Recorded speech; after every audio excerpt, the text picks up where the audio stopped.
So this is the second part of our video on questions on C, and in this video we are going to study about loops. We will practice some questions regarding it.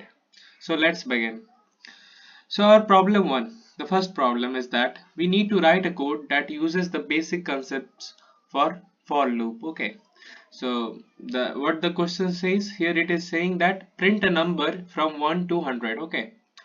So basically we are going to use a for loop to print that number. If printing a number from 1 to 100 every time we use the printf function, then it will take a lot of time and it is not basically suitable for doing this work. Okay. So what we do is that we use a for loop. How do we write a for loop?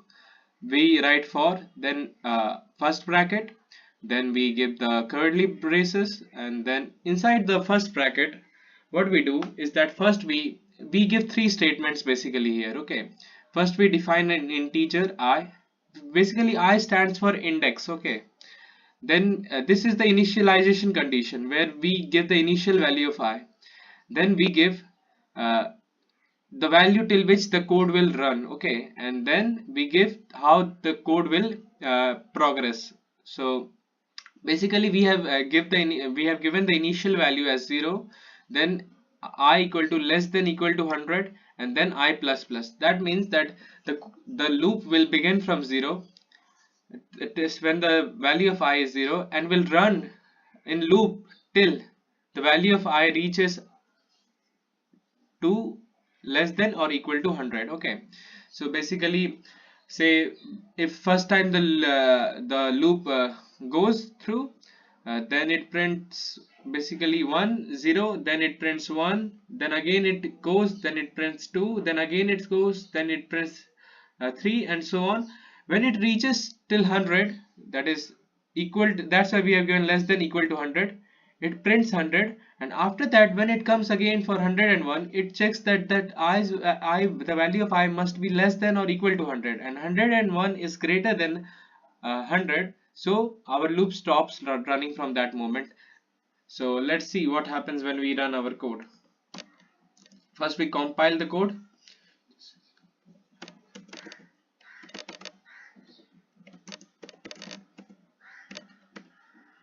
So we can basically run our code directly from here.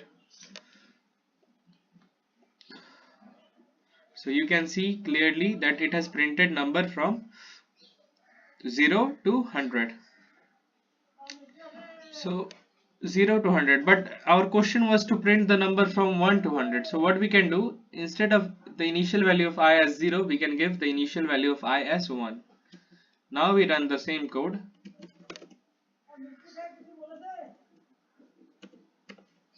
So you can see now that it has printed the value from 1 and not from 0. So this was our first question. So let's move to problem 2. What does problem 2 says?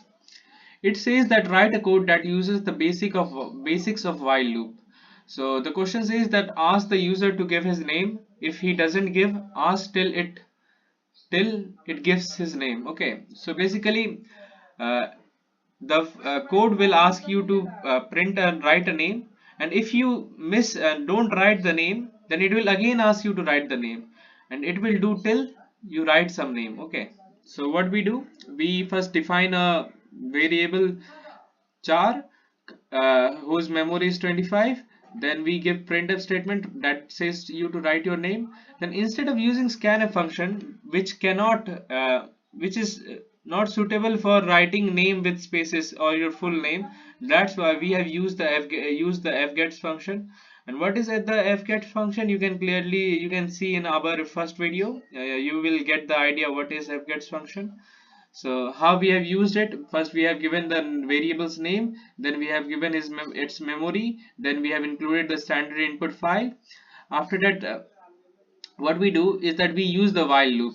And what is the condition for running here the while loop? It says that the string length name is equal to 0. Okay, so basically it says that run the code till you see that the string name is 0. The length of the variable is 0. Basically, if you enter no name, then it will contain no characters. So the value of the string length of the variable name will be 0. So until the string length of name is 0, it will rerun the code again and again. That's why if I say I am running this code,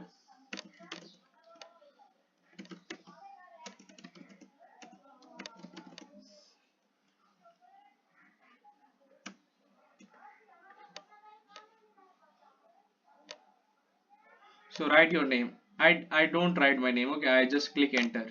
So you did not write your name, please write your name. Again I click enter. Again it says you did not write your name, please write your name. Again I don't write my name, I click on enter. So it will go on till I don't write my name, because see, I haven't typed any character, so string length is 0. So it will run the while loop again and again till the string length is something. Okay, so now I write my name. So now you can see it says that hello Suraj Kumar Chaudhary. Okay, so this is how I have used while loop, and I can say, so basically you have understand how we have used it. Okay, now let's move to problem number 3. What does problem 3 says? It says that write a program that uses the basic of do while loop. Okay, one thing I need to clear, you want to clear that we use for loop when we actually know how much times or how many number of times we have to run the code again and again. So that's why you can see that we have given an initial value, then we have told the value till which the loop will run. We use, but in while loop we don't know actually how many times the loop is going to run. If say in this code only,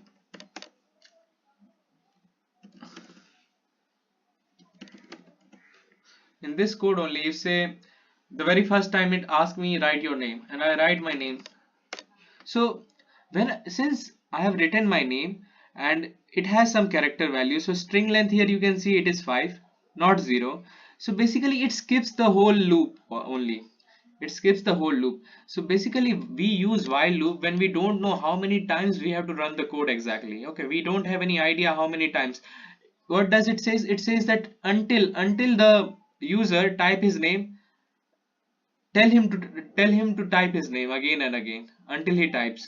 So that's why we don't know exactly how many times the user is not going to enter his name.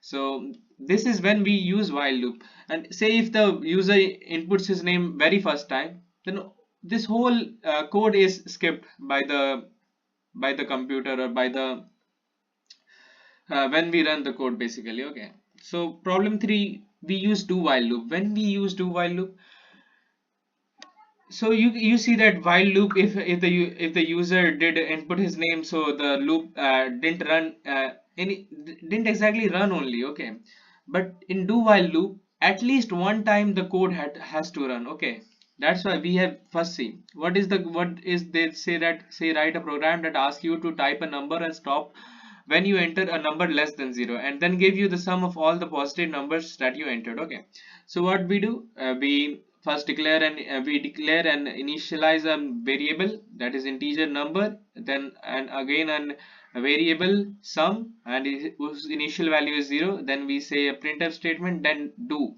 scanf %d number if number is greater than 0. So basically it says this is the assignment operator. Okay, this basically means sum equal to sum plus number. Okay, so first anyways it will run the code up to do. Okay, the do code will be run, and after that if the condition of the while is correct, then only this thing will run or it will not run. Okay, so let's run this code and see what happens. So yeah.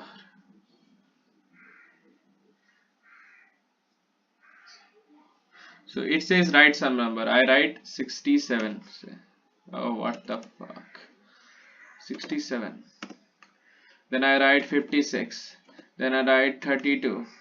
Then I write 0. So what does it do? It till the number was greater than 0, it was asking me to write a number, and when the number is less than 0 or equal to 0, it stopped asking me the number, and it did the sum of all the previous numbers that I have entered. So the sum of the given positive number is 155. So what basically happened, if the number is greater than 0, it says that if the do this again and again in loop if the number is greater than 0, but at the very first time it has to do it. Okay, that's why we use do while loop. When at least one time we have to run the code, at least one time when we have to run the code, then only we use the do while loop. Okay, so let's go to another question, question 4. What does it says?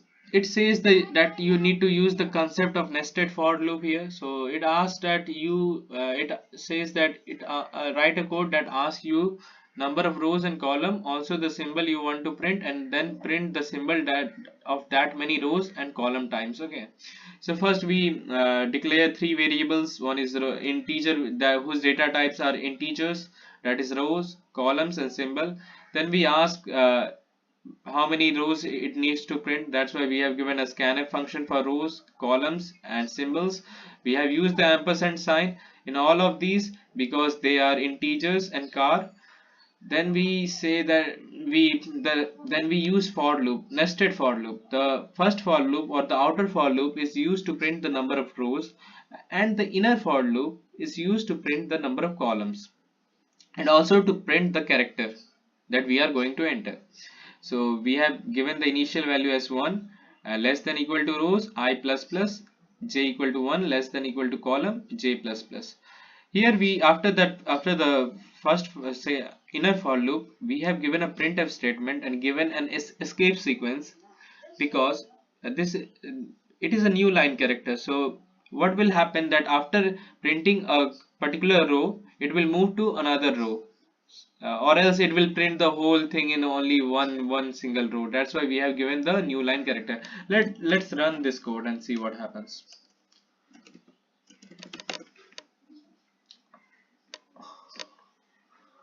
So it asked me to write the number of rows. Say I gave 4, columns 6, and what write the symbol that you want to print, say dollar. So see, you can see that the required grid to be printed is like this. You can see that the number of rows here is 1 2 3 4, and column is 1 2 3 4 5 6. So basically we have given that write the number of rows 4 and write the number of columns 6. So let's move to another question, that is question number 5 or problem 5. It says that write a program to find the factorial of a number. So what is the factorial of a number? You know that if I say, for example, 5 factorial, then basically it is equal to 5 into 4 into 3 into 2 into 1, like that. For any number, what we do, the factorial is n into n minus 1 into n minus 2 into dot dot dot till 1. Okay, this is what the concept of factorial looks like. So what we have done is that we have defined, first declared an integer n. Basically it will ask us, this n is what it is going to ask in scanf function, that which numbers factorial you want to print. Okay, so that's why we have just only declared the declared n and not given its any value, because we have used scanf function to ask the value. Then we have declared a function integer fact, and we have given its initial value as 1. Then we use a for loop where we declare an index starting from 1 less than equal to n, and it will the code will move forward as I plus plus. Okay, so factorial equal to factorial into I. So see what happens basically. For example, I say 5. We need to find the factorial of 5. Okay, so you know that the first initial value of factorial fact is 1. Okay, so 1 into initial value of I, 1. So what the number becomes, new value of fact becomes 1. Okay, then once again we run the code, because the code will run till the value is I is less than equal to n, and say I want to find the factorial of 5. So since factorial of 5, so since 2 is less than 5, so once again the code runs, and this time the new value of fact equal to 1 into I, that is 2. So new value of fact becomes 2. Again it runs, so new value of fact becomes 2 into 3 6. again 6 into 4, 24. Again it runs, that is I equal to 5. So 24 into 5, that is 120. When it again runs for I equal to 6, since 6 is greater than 5, so the code stops here. It doesn't run again. So now the value becomes 120. So printf the factorial of %d is %d, where first %d stands for n and second one stands for factorial. So let's run this code and see what really happens. Uh, Write the number for which you want to find the factorial. Say I want to find the factorial of 6. So the factorial of 6 is 720. Again for let's say factorial of 5, that is 1. Hey, what happened?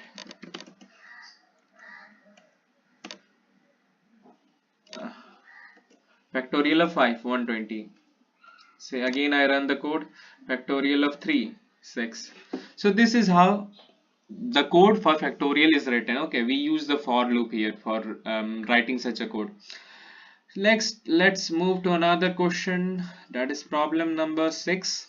What does it says? It says that write a code in that prints the given number of terms in Fibonacci series. Okay, what is Fibonacci series?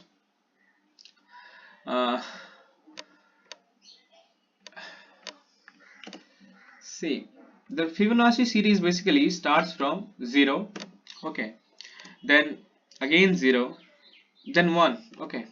0 and 1, the first two terms of the Fibonacci series are 0 and 1. So after that, the third term, what we do is the summation of initial two terms, okay, preceding two terms. So 0 plus 1, 1. So next term will be the summation of 1 and 1, that is 2. Then after that, the next term will be the summation of 2 plus 1, that is 3. After that, 3 plus 2, 5. After that, 5 plus 3, 8. And after that, 8 plus 5, that is 13. And so on. It will go on and on. Okay, this is what Fibonacci series basically looks like. So what we have done is that first we have declared two variables that whose data types are integers, that is a and b, and a and b are nothing but are the first two terms of the Fibonacci series. Okay, then we have again declared a variable temp, which stands for temporary, and we use it as only for declaring the new value. It is just a temporary variable that we are using, which is necessary for us to use. Okay, then int n is basically the number of terms that we will say to print for the Fibonacci series. Okay, so we give a scanf function, then printf %d format specifier, and then we use this for loop. This is very important how we have done this, you need to say it. Okay, so we have, what we have done is that the initial value of I, we have declared an index I whose initial value is 0. Then it will run till the value of I is less than n. Say if the number of terms is 5, then it will run till I equal to 4, and so on. Okay, so I plus plus, okay, you have got it. Then printf %d comma a. So what does this stands for? This basically prints the current. This basically prints the, what does it does? This statement basically, this prints the current value of Fibonacci series. Current value of Fibonacci series. Okay.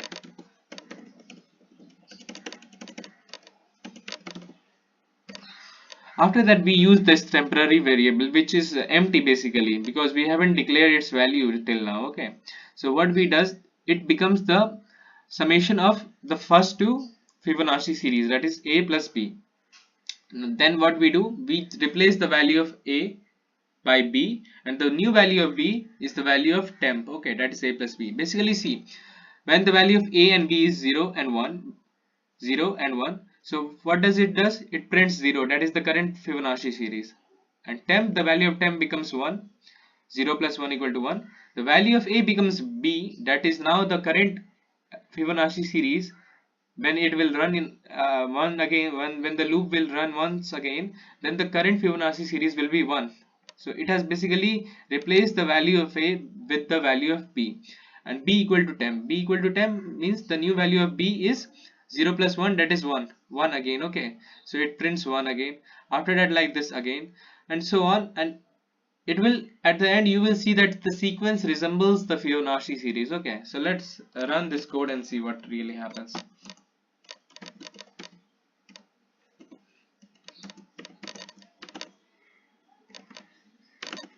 So write the number of terms of Fibonacci series that you want to print. Say I want to see first 8 terms of the Fibonacci series. So it has printed 0, 1, 2, 3, 5, 8, 13. So you can see again I run the code and say I want first 10 terms. Oh, what happened?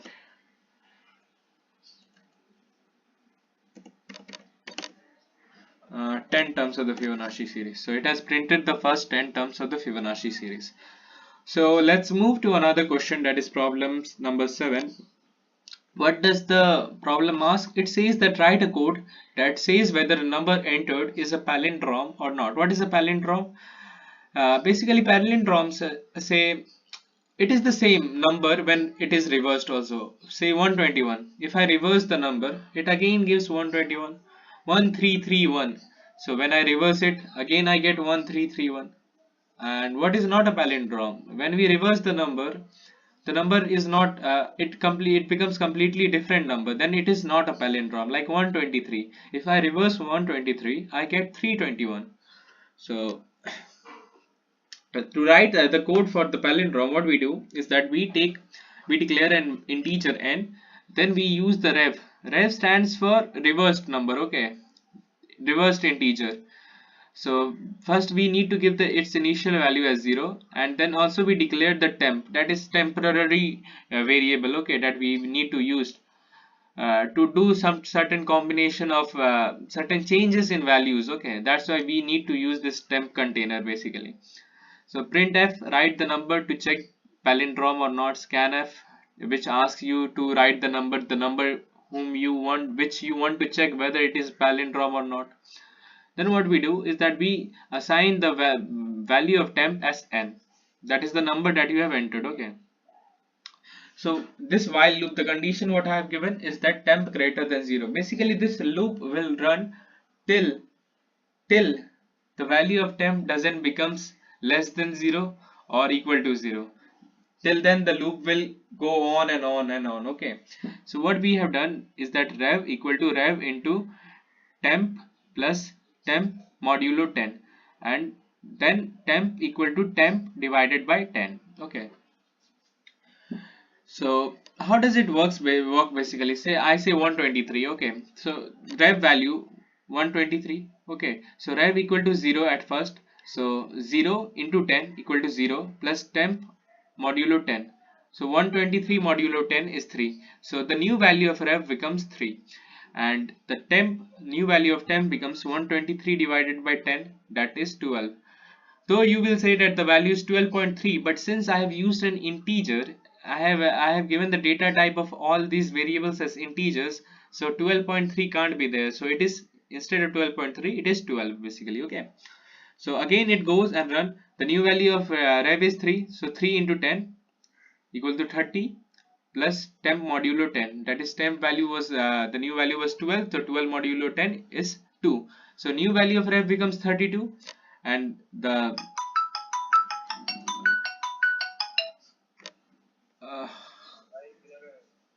Hello, घर में भाई, मैं थोड़ा देर में call कर रहा हूँ, ठीक है, 10 मिनट में, ठीक है. So I had a call basically.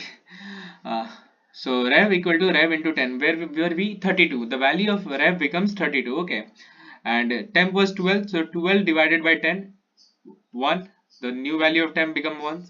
So 32 plus 1 modulo 10, that is become that what does it become? 32 into 10, that is 320, plus 1 modulo 10, that is 1. So basically it becomes 321, and temp, that is 321, that is reverse of 123, and temp equal to temp divided by 10, that is temp divided by 10, that is 123, that is new value of temp was 1, and 1 divided by 10, so it becomes 0, okay, integer, because the data type is integer, so it becomes 0. So since temp has become 0, that doesn't satisfy this condition, that is temp is greater than 0, so our loop stops there.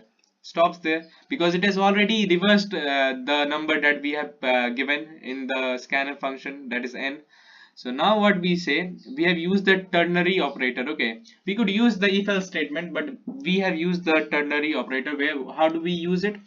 We basically reverse the, if the reverse number equal to n, that is the number entered, then the first condition, if the condition is true, then print the number entered is palindrome, and if the condition is false, it will print the number is not a palindrome. So this was the case. Okay, let's see, let's run this code and see what happens. So what is the file name? problem7.c slash o t dot slash t. So write the number to check palindrome or not. Let's say 123. What happened? What happened? Clear.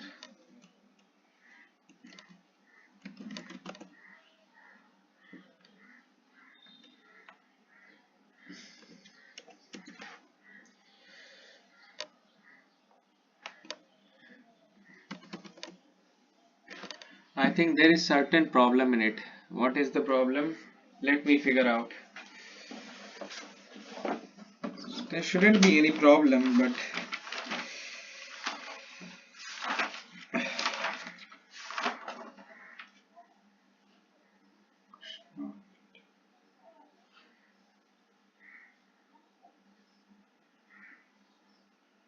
uh,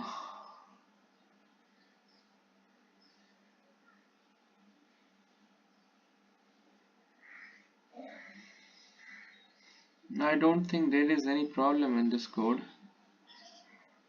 Tab equal to n. Oh yeah, see, I didn't give the ampersand sign here. Oh, every time I'm making the same mistake. Control S. Now run the, since I didn't give the ampersand sign, the scanf function couldn't find the location or basically the address of the integer n. Okay, let's run the code again. Dot slash t.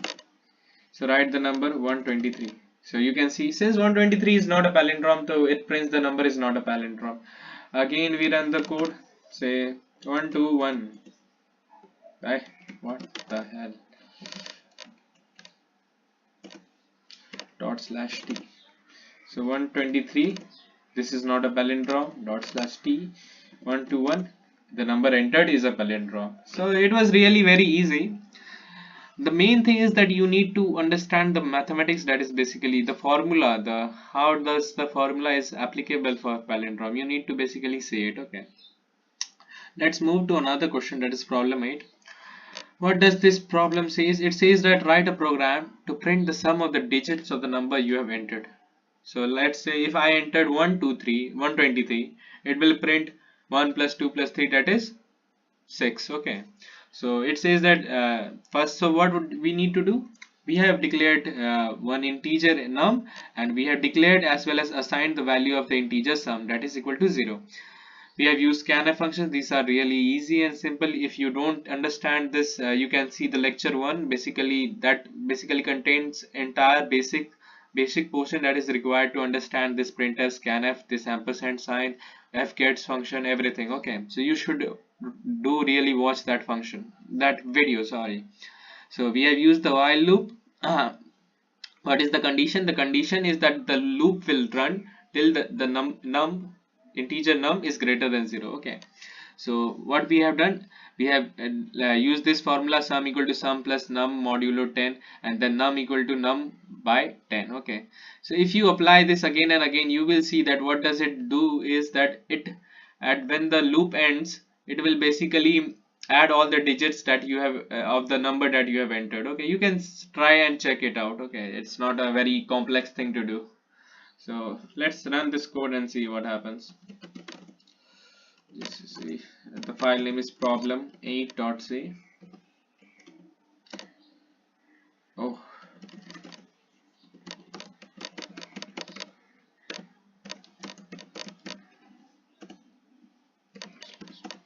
so enter the number whose sum of digits you want to say. Say I want the sum of what 180, no 184.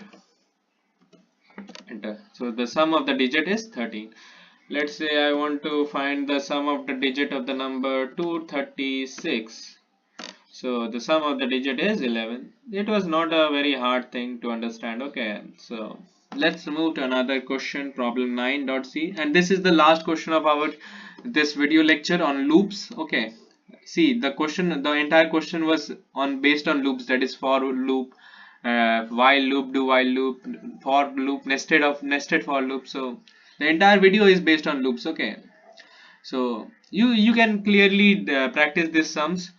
First you need to see the concept of loop. You can check any video in YouTube. You will get really good videos on this topic, and to practice sums you can clearly check this video out. So what does the last question says? It says that write a program to reverse a string. Okay, so string. So what we have done is that we have declared two,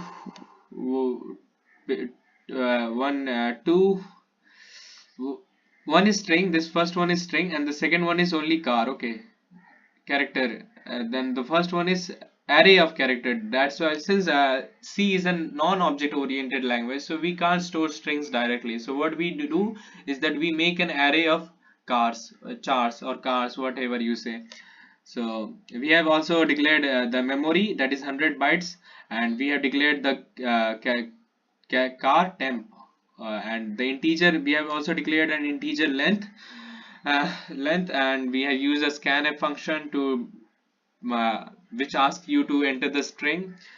So first we have used the while loop. See, this code could be easily written when if we included the file string.h. Okay, but without including the file string.h and using the concept of loops, we are trying to do this code. Okay, so and we can't measure directly the string length because we have not included the string.h file. So what we do is that we use a while loop, and we say that string length is not equal to 0. So this loop will basically run till the length of the string does not become 0. When it will become 0, when the entire string will be finished, that is, it will read all the values of the all the numbers of digit in the given string, then it will automatically stop. So that's why we have written this while loop, and this for loop is basically used to replace the value of how basically, see, it starts from I equal to 0, then length by 2 and I plus plus. What we have done here basically is that, let me make you understand that, say my name is Suraj. Okay, so this code runs till length by 2 because what the center or the mid character, I don't want to replace it. Okay, I want to make it fixed only, and what I want to do is that I want to replace this s with j and this j with s. Then again I want to replace this u with a and this a with u. Automatically it becomes the reverse of Suraj, that is Jarush. Okay, so this is the what overall this code does. Okay, if you try to understand the for basically how I have replaced the or assigned the new values, how it changes every time you run the loop. It just replaces the first and the last digit, then second first and second last digit, and if the number contains, say, even number of terms, okay, even number of terms, say Suraja. Okay, so this word contains 6 terms. So what it does, it replaces s with a and a with s, then u with j, j with u, r with a and a with r. That's why I have started this index with 0 and not 1. Okay, it is very important to start this index with 0, not 1, or else the code will run wrong. Okay, so let's see, does the code really works or not. So JCC problem 9.c na slash o p dot slash p, enter the string. So see, it has reversed it. Say, you can see. So this was the end of our videos on loops. Next video will come really soon. Stay tuned. Thank you. God bless you all.